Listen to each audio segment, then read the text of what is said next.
Zaman dahulu kala, di sebuah desa tinggal sebuah keluarga yang terdiri dari ayah, ibu dan seorang gadis remaja yang cantik bernama Bawang Putih.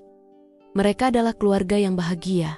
Meski ayah Bawang Putih hanya pedagang biasa. Namun, suatu hari ibu Bawang Putih sakit keras dan akhirnya meninggal dunia. Bawang Putih sangat berduka, demikian pula ayahnya. Di desa itu tinggal pula seorang janda yang memiliki anak bernama Bawang Merah. Semenjak ibu Bawang Putih meninggal, ibu Bawang Merah sering berkunjung ke rumah Bawang Putih. Dia sering membawakan makanan atau membantu Bawang Putih. Akhirnya, dengan pertimbangan dari Bawang Putih, ayah Bawang Putih menikah dengan ibu Bawang Merah. Awalnya ibu Bawang Merah dan Bawang Merah sangat baik kepada Bawang Putih. Namun, lama-kelamaan, sifat asli mereka mulai kelihatan. Mereka kerap memarahi Bawang Putih dan memberinya pekerjaan berat jika ayah Bawang Putih sedang pergi berdagang. Bawang Putih harus mengerjakan semua pekerjaan rumah, sementara Bawang Merah dan ibunya hanya duduk-duduk saja. Tentu saja ayah Bawang Putih tidak mengetahuinya. Suatu hari, ayah Bawang Putih jatuh sakit dan kemudian meninggal dunia. Sejak saat itu, Bawang Merah dan ibunya semakin berkuasa dan semena-mena terhadap Bawang Putih. Bawang Putih hampir tidak pernah beristirahat. Dia sudah harus bangun sebelum subuh untuk mempersiapkan air mandi dan sarapan bagi Bawang Merah dan ibunya. Kemudian, dia harus memberi makan ternak, menyirami kebun, lalu menyetrika dan membereskan rumah. Dan masih banyak pekerjaan lainnya. Namun Bawang Putih selalu melakukan pekerjaannya dengan gembira, karena dia berharap suatu saat ibu tirinya akan mencintainya seperti anak kandungnya sendiri. Pagi ini, dia membawa bakul berisi pakaian ke sungai. Bawang Putih segera mencuci semua pakaian kotor. Saking terlalu asyiknya, dia tidak menyadari bahwa salah satu baju telah hanyut terbawa arus. Celakanya baju yang hanyut adalah baju kesayangan ibu tirinya. Bawang Putih mencoba menyusuri sungai untuk mencarinya, namun tidak berhasil menemukannya. Dengan putus asa, dia kembali ke rumah dan menceritakannya kepada ibunya. "Dasar ceroboh," bentak ibu tirinya. "Aku tidak mau tahu. Pokoknya kamu harus mencari baju itu. Dan jangan berani pulang ke rumah kalau kau belum menemukannya. Mengerti?" Bawang Putih terpaksa menuruti keinginan ibu tirinya. Dia segera menyusuri sungai tempatnya mencuci tadi. Dia memasang matanya.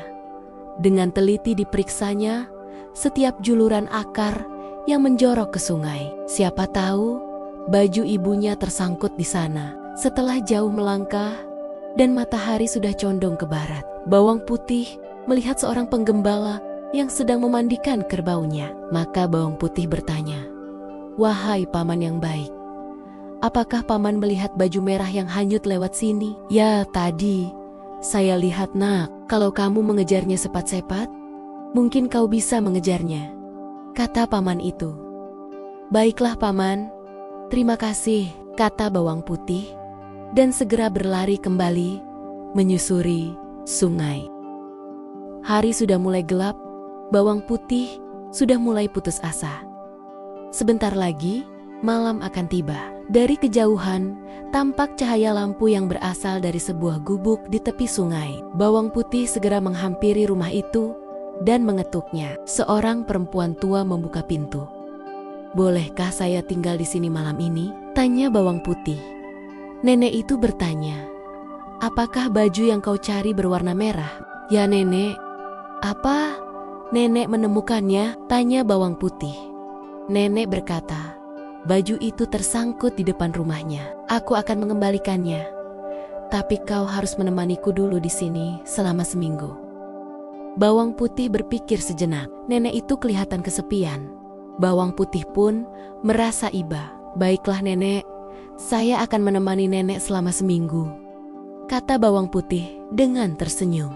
Selama seminggu, Bawang Putih tinggal dengan nenek tersebut. Setiap hari, Bawang Putih membantu mengerjakan pekerjaan rumah nenek.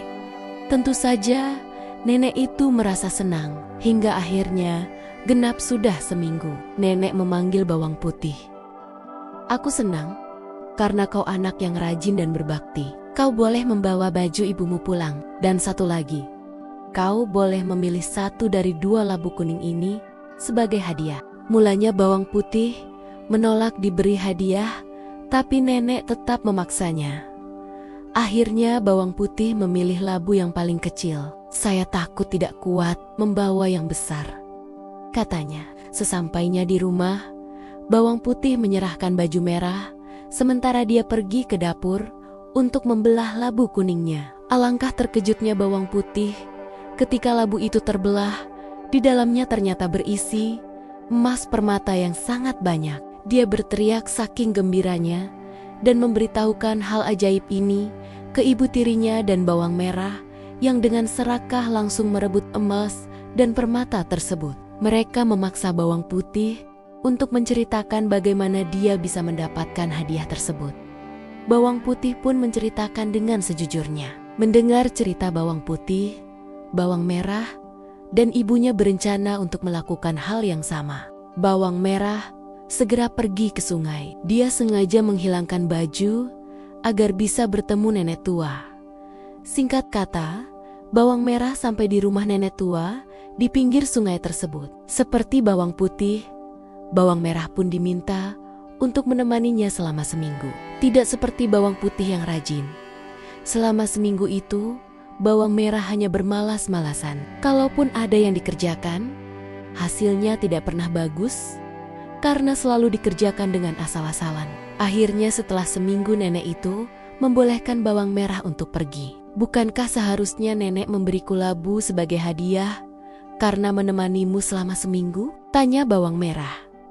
Nenek itu terpaksa menyuruh bawang merah memilih salah satu dari 2 labu yang ditawarkan. Dengan cepat bawang merah mengambil labu yang besar dan tanpa mengucapkan terima kasih, dia melenggang pergi.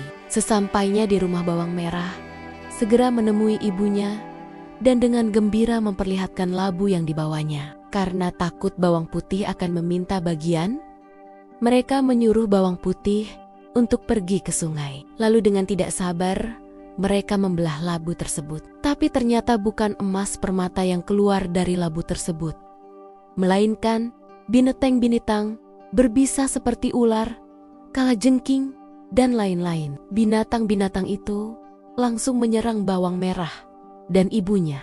Mereka berdua panik dan mencoba melarikan diri. Tetapi binatang-binatang itu terlalu banyak dan mengepung mereka. Mereka berteriak kesakitan dan ketakutan karena gigitan dan sengatan binatang-binatang berbisa itu. Akhirnya, serangan binatang-binatang itu terlalu fatal. Ibu tiri dan bawang merah tewas. Itulah balasan bagi orang yang serakah. Setelah beberapa lama, bawang putih kembali dari sungai, terkejut melihat rumah yang sepi dan terbuka. Dia menemukan labu yang terbelah dan menyadari apa yang telah terjadi pada ibu tiri dan bawang merah. Meskipun sedih atas kematian mereka, bawang putih akhirnya dapat hidup damai. Ia menggunakan emas permata dari labu kecil dengan bijaksana dan tetap rendah hati. Berkat ketulusan dan kerajinannya, bawang putih kini mendapatkan kehidupan yang layak. Ketulusan dan kesabaran akan membawa kebahagiaan, sementara keserakahan akan membawa petaka. Terima kasih sudah menonton. Jangan lupa like dan subscribe ya, supaya nggak ketinggalan video seru lainnya.